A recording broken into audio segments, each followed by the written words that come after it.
আসসালামু আলাইকুম দর্শক, এটা আমাদের 150 শতক জল করার একটি পুকুর এবং এই পুকুরে আমরা বাংলা মাছের সাথে মিশ্রভাবে দেশি ট্যাংরা চাষে দিয়েছিলাম। আমরা বাংলা মাছ ধরার পরে যখন দেশি ট্যাংরা ধরা শুরু করলাম তখন আমরা এখান থেকে মাছ খুব একটা উঠাইতে পারতেছিলাম না। আমরা 6 দিন মাছ ধরেছিলাম, এখানে 6 দিন মাছ ধরে 1050 কেজি মাছ ধরতে পারছিলাম।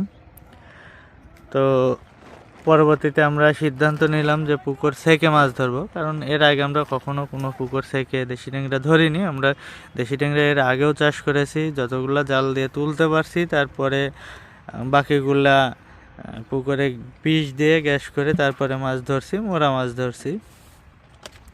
তো সেজন্য এবার অনেকেই পরামর্শ দিচ্ছিল, যেহেতু এটা সেকার ব্যবস্থা আছে, আমাদের অন্যান্য পুকুরগুলা চাইলেও আমরা পানি সেচে যে বাইরে ফেলে দেব সেই ব্যবস্থা আমাদের হয় না। তো এটাতে আলহামদুলিল্লাহ সুযোগ ছিল, তো সেই কারণে অনেকে পরামর্শ দিচ্ছিল পুকুর সেচে মাছ ধরার জন্য।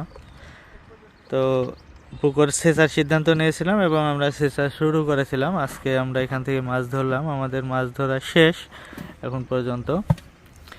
তো মোটামুটি আমরা পুকুর সেচার পরে মাছ পেয়েছি 970 কেজির মতো টোটালে। তো আলহামদুলিল্লাহ আমাদের আশা ছিল যে 700 থেকে 800 কেজি মাছ পাবো।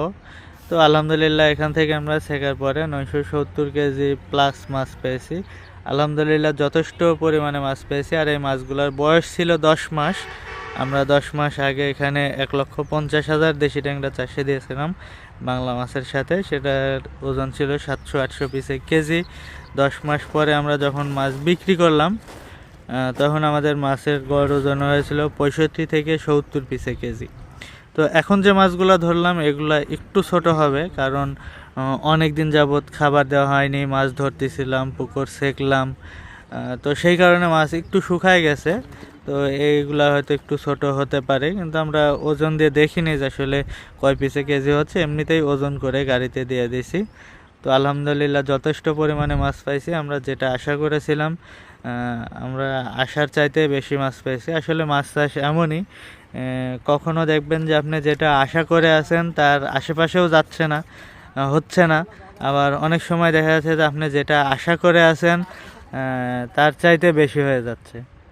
তো এটা পুরাটাই ভাগ্য, আল্লাহ যেটা ভাগ্যে রাখছে সেটাই হবে। আপনার কখনো বেশি হবে, কখনো কম হবে। তো এইভাবেই মাছ চাষ হবে।